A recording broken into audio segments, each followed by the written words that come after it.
हेल' लोगोफोर नोंथांमोनखौ आं गासैखौबो गिबियाव आंनि गोसो गोरबोजों बरायग्रोनानै लाबाय।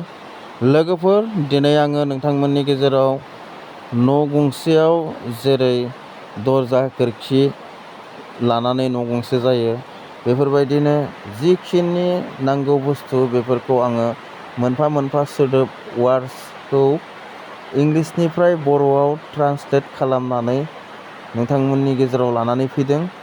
स' लोगोफोर, हाउस बेखौथ' नोंथांमोना मिथिखागौ, न'। बेनिफ्राय लोगोआव नांफादेरगौ जोंनो रुम माने खथा। बेनि उनाव दङ लिभिं रुम जिरायग्रा खथा, जाय जायगायाव टिभि सिभि थायो। बेनि उनाव दङ बेडरुम, उन्दुग्रा खथा।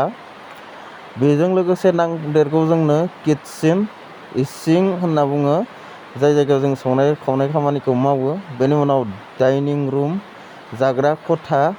बेनि उनाव दङ बाथरुम, दुगैग्रा खथा, जाय जायगायाव जोङो लेट्रिन आरो पेसाब खालामनाय सुबिदाखौ खालामनो हायो। आरो लोगोसे दङ गेस्ट रुम, आलासि थाग्रा खथा। बेनिफ्राय दङ स्ट'र रुम, माल माथा दोनथुमग्राया, बेखौ स्ट'र रुम होनना बुङो। बेनिफ्राय दङ गार्डेन, बिबार बारि, बिबार बागान, बेफोरखौबो जोंनो न' गंसेयाव नांफादेरगौ जायो। बेनि उनाव दङ पोर्च, माने बारान्दा। बेनि उनाव नेक्स्टआव दङ वाल माने बेरा। बेनि उनाव दङ स्टेयार्स, माने कटकटि, थाखो जायाव जोङो उथिनानै थांनो हायो, बेखौ बुङो। बेनिफ्राय रुफ, उखुम मुदा, जाय न'नि सा बाहागो। बेनि उनाव दङ उइन्ड', खिरखि।